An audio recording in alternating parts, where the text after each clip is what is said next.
si Bitcoin break, dia naik, dia bakal bisa naik sampai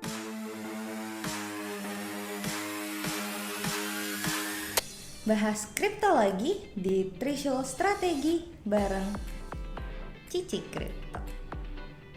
Oke, seperti biasa, pertama-tama kita mau ngeliat dulu market cap, market overview di hari ini, di hari Selasa 21 Desember 2021 ya. Kalau kita lihat 10 besarnya masih sama kayak kemarin dan masih dimonopoli sama Bitcoin terutama ya. Tentu saja nih harga Bitcoin hari ini atau saat ini di 48.701,48 US dollar nih ya, which is Bitcoin itu naik 5% dari hari kemarin, dan selama 7 hari itu Bitcoin sudah mengalami kenaikan sebesar 2,73%, dengan market capnya Bitcoin itu di 921.194.920.210 US dollar. Oke, kalau kemarin Cici bahas Bitcoin, hari ini kita bahas apa? Langsung aja kita cek di news kripto hari ini. Nah, masih seputar Bitcoin ya, karena kan memang Bitcoin itu kan major pair dan paling banyak orang beli ya. Si judul dari artikelnya dibilang regulasi kripto akan datang, tapi para trader Bitcoin tetap aja masih ngebeli di dip atau ngebeli di bawah nih, katanya gitu kan.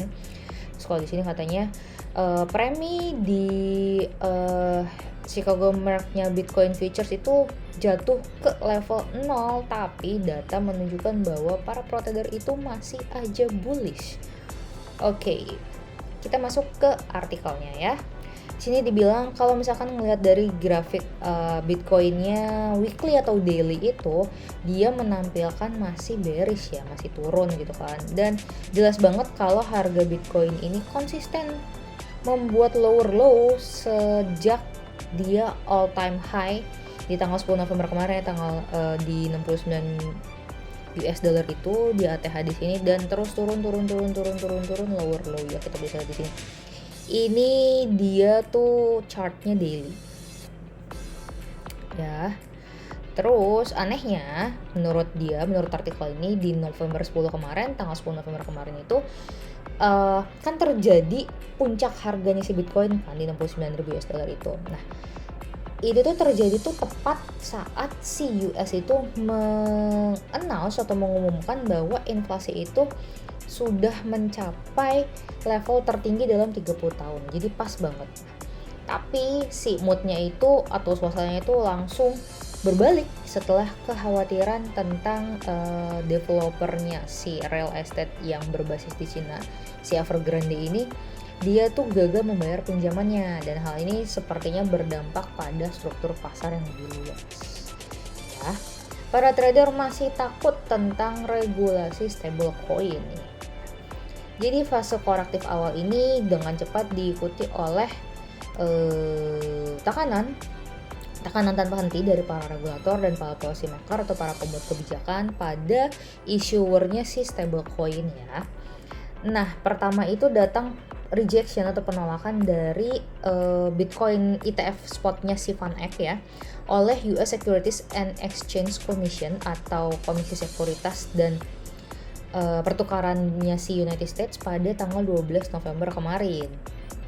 Nah, si penolakan itu tuh secara langsung terkait dengan pandangan bahwa si stablecoin Tether ini atau USDT ini tuh enggak solvent, itu artinya tuh enggak pelarut gitu, dan itu tuh kekhawatirannya terjadi atas manipulasi harga si Bitcoin.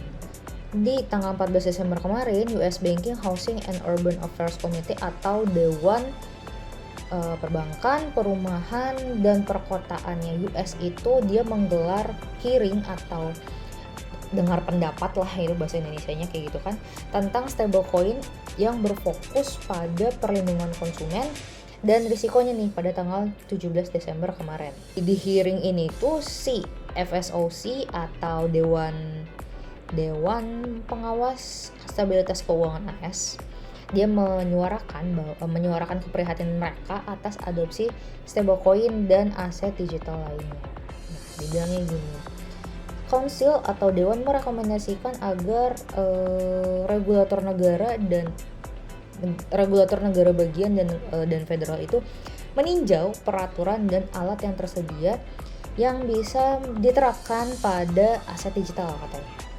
Terus di sini dibilang lagi si mood yang semakin memburuk dari para investor itu tercermin dalam si Chicago Merc Bitcoin Future Contract Premium ini nih.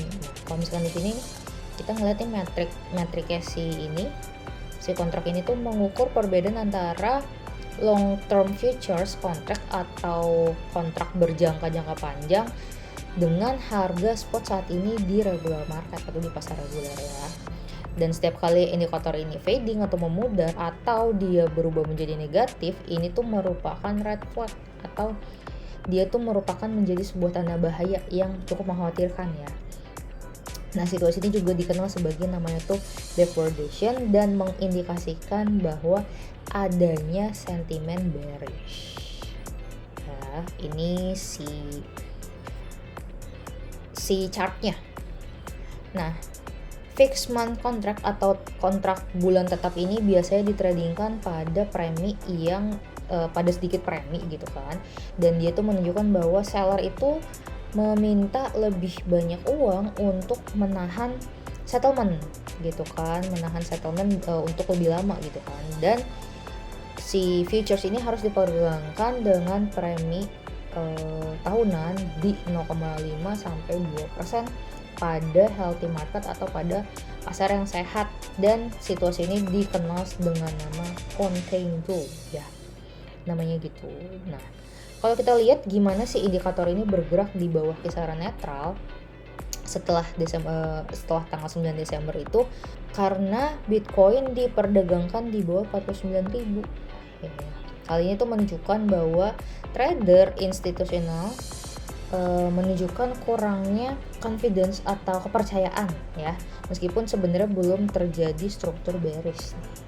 Nah, si exchange atau si bursa ini menyediakan data-data yang meng-highlight posisi long to shortnya si para trader ini.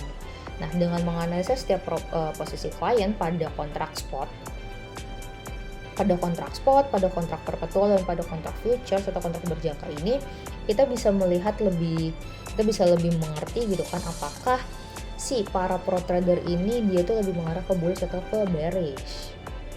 Nah, dan kadang-kadang ada perbedaan metodologi ya antara exchanger yang berbeda nih. Jadi kita tuh yang kita harus lihat itu bukannya angka absolut gitu kan, tapi perubahannya kayak gimana gitu nih. Kalau misalkan kita lihat nih ya di chartnya Binance nih ya, yang long short ratio-nya dia kan angkanya ada di sekitar 1,0 sekian kan di sini per hari ini.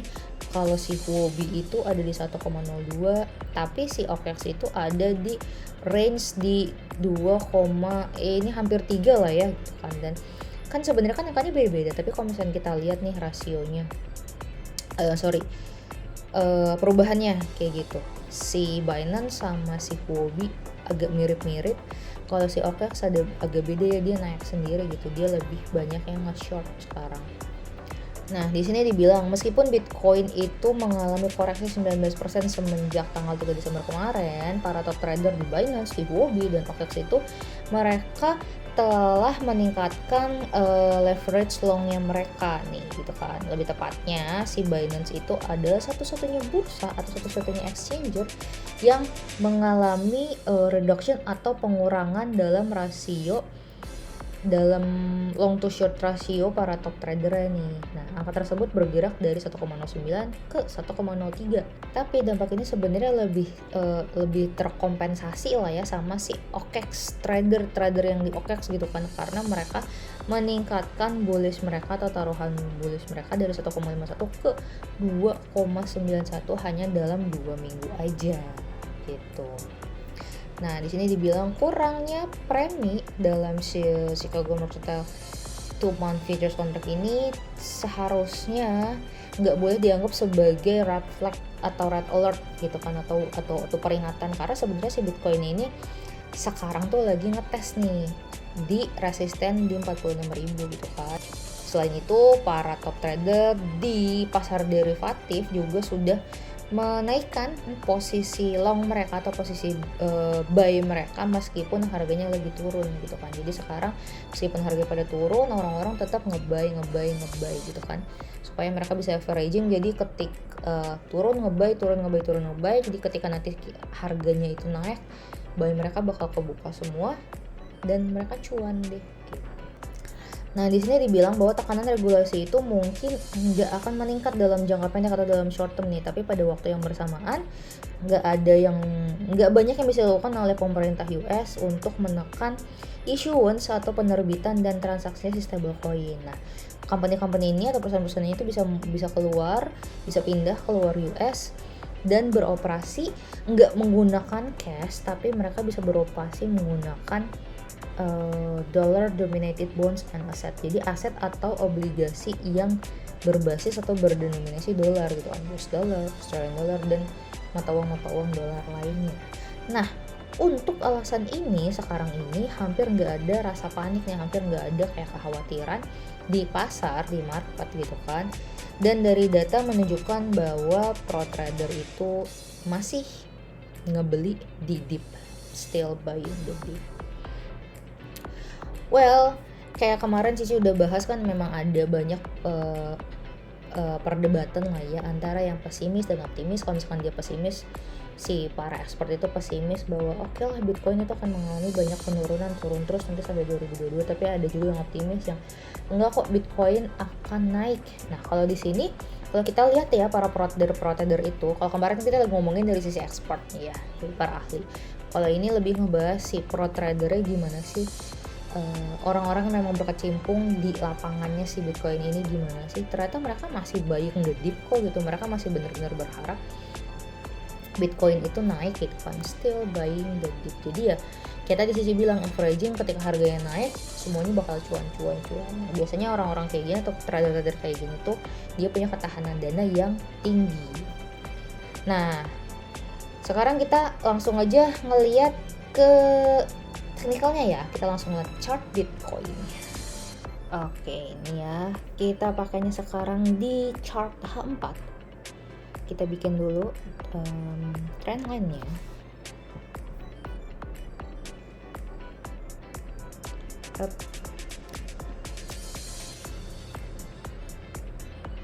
Oke. Nah, emang trend line-nya udah turun ya, ini jelas banget kelihatan turun. Terus, nah dia udah, kalau kita lihat di sini nih ya, dia tuh udah mau nge-break si trend line ini nih, si Bitcoin ini udah mau nge-break. Terus kita lihat lagi di sini ada pola lain. Di sini dia tuh udah, di sini ada pola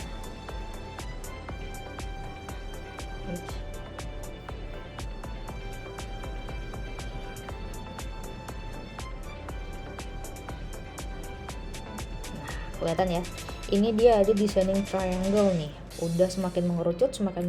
Nah, biasanya kalau misalkan udah kayak gini nih, dia bakalan naik nih, bakalan koreksi naik tuh kan. Kita lihat kan si harga Bitcoin ini udah nembus dari si pola descending triangle ini. Terus kalau kita lihat juga ya di sini,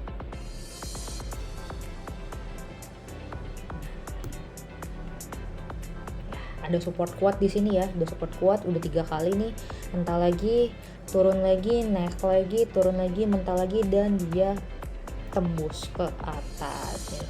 Kita tunggu sebentar lagi, kalau misalkan ini dia beneran naik nih, berarti artinya si Bitcoin bakalan naik nih menurut teknikalnya ya. Nah, naiknya sampai mana? Coba kita sekarang pakai kotak-kotak dulu ya, kita lihat dulu penurunannya. H ya, ini kotak penurunan sama.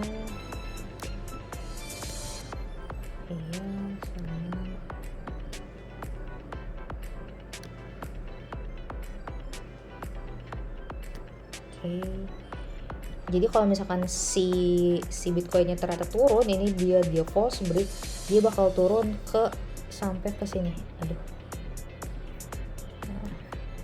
dia bakal turun kira-kira ke sini ya. Ke sini, ke arah sini.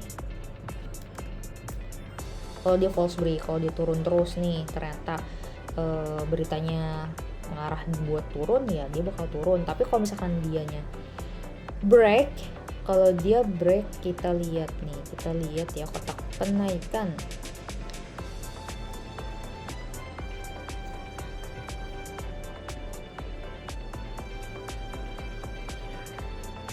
Kan kita ganti warna dulu ya biar nggak pusing. Kenaikannya di sini. Oke, ini masih bisa. Ini bisa ya.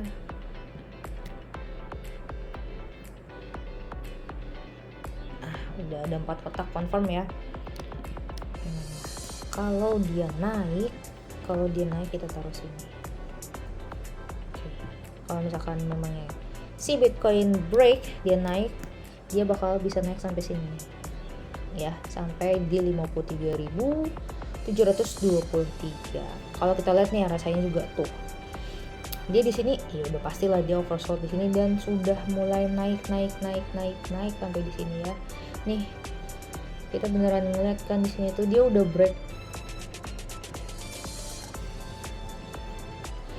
trend line yang ini, dan dia juga hampir nge-break trend line besarnya si H4 si Bitcoin ini.